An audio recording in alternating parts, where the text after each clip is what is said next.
Yo, yo, yo, what's up? We're back at it once again. It's the Coast Gift Fun Day. Dropping the video for you and for yours. Gotta give a shout out to my ancestors for making it all possible, for making these dreams come true, give me the knowledge, wisdom, and understanding. And also gotta give credit for y'all too, you know what I'm saying? Much love. Now this one right here comes from NPR, and it's talking about a forgotten history of how the U.S. government segregated America. This came out May 3rd, 2017. In 1933, faced with a housing shortage, the federal government began promoting a explicit design to increase and segregate American housing stock. Author Richard Weinstein says the housing programs were begun under the New Deal were tied on to state-sponsored system of segregation. The government efforts were primarily designed to provide housing to white middle-class, lower-middle-class families, he said. African Americans and other people of color were left out of the new suburban communities and pushed instead into urban housing projects. Rothstein's new book, The Color of Law, examined the local and state and federal housing policies that mandated segregation. He noted that the Federal Housing Administration, which was established in 1934, furthered the segregation efforts by refusing to insure mortgages in and near African American neighborhoods, a policy known as redlining.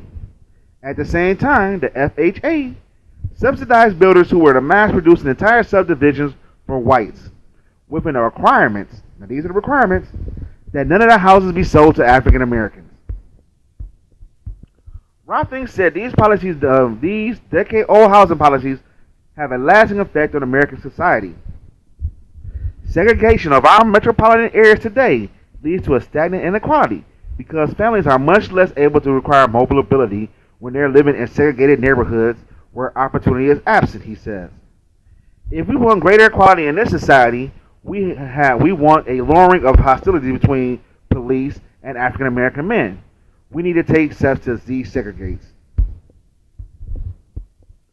The Federal Housing Authority justification was that if African Americans bought homes in these suburbs, or even they bought homes near these suburbs, the property value of the homes that they were insuring, the white homes where they were insuring, would decline, and therefore their loans would be at risk.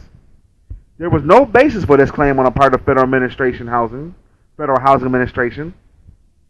In fact, when African Americans tried to buy a home in all white neighborhoods, or mostly white neighborhoods, property values rose because African Americans were more willing to pay for more properties than their whites were, simply because their housing supply was so restricted and they had fewer choices. So the rationale that the Federal Housing Administration used was never based on any kind of study. It was never based on any kind of reality. How the Federal Housing Agency used redlining to segregate African Americans. The term redlining comes from the development by the New Deal by the federal government of maps of every metropolitan area in the country. Other maps were color-coded by the First and the Homeowner Corpus Loan, and then by the Federal Housing Administration, and then adopted by the Veterans Administration. And these color codes were designed to indicate where it was safe to insure mortgages, and anywhere that African Americans live, and anywhere African Americans live nearby were colored red to indicate appraisers that these neighborhoods were too risky to insure mortgages. On the FHA manual that explicitly laid out segregation policies. It was something called the Underwriting Manual of the FHA Housing Administration, which said that incompatible racial groups should not be permitted to live in the same community, meaning that the loans to the African Americans could not be insured.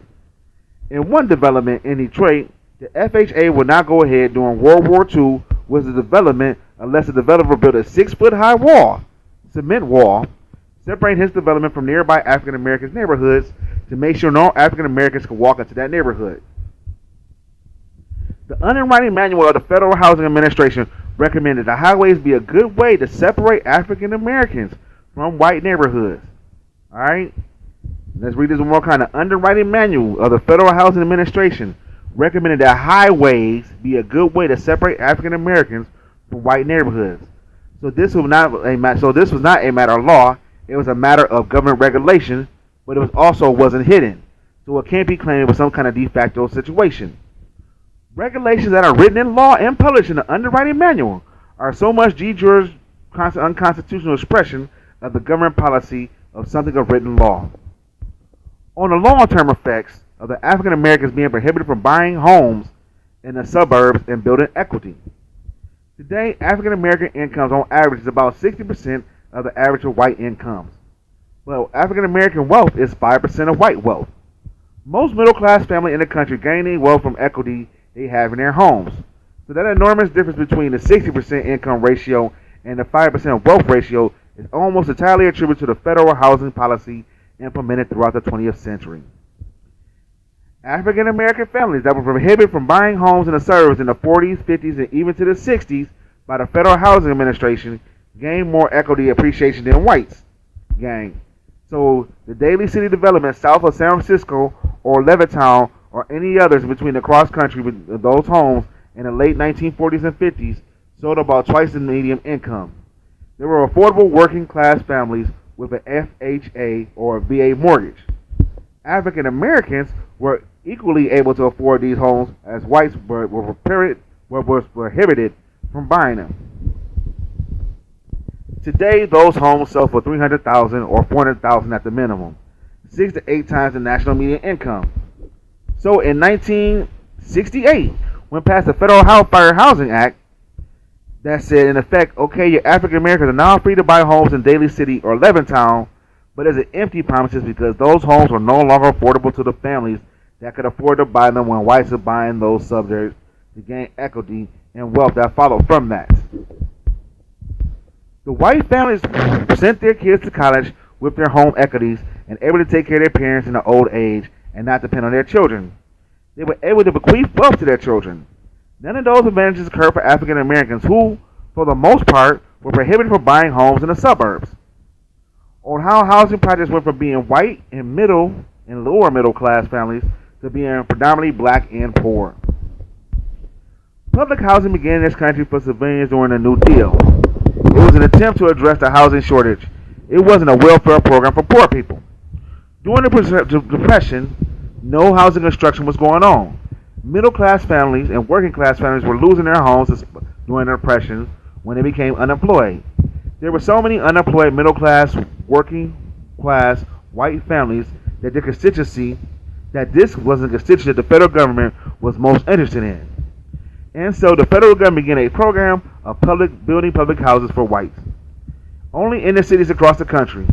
The liberal instinct of some of Roosevelt administrations was let them build some properties for African Americans as well, but they were always separate projects and were not integrated.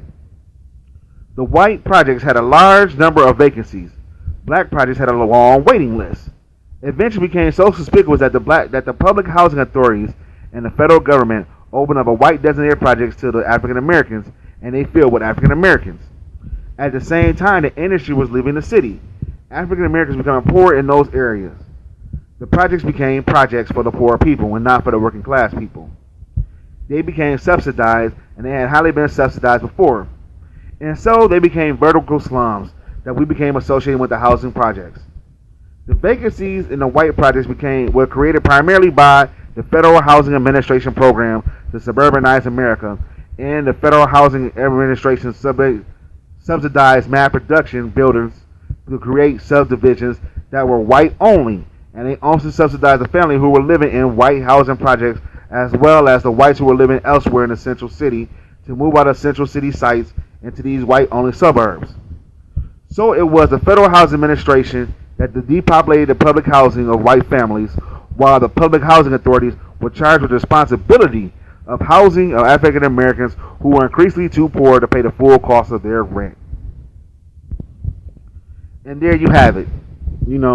So this is what the government is doing, setting our people up for failure, creating housing projects, but they said they built for the white people at first. I heard this back in the day. My pops told me this back in the day. They was built, he from Augie or whatever, Chicago, and he told me this back in the day how it wasn't at first. It wasn't for black people. You know what I'm saying? It was for white folks, Italians and shit like that. Then all the Italians moved out and they brought the black people in. So this is the true living fact.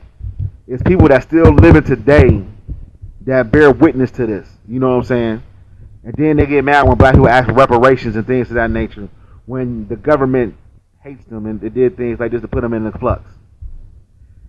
Anyway, this is Iskosi of Fun Day. Much love. Subscribe to the channel. We're going to be dropping some new and more stuff out here. We're doing a real grande. Peace and have a wonderful day.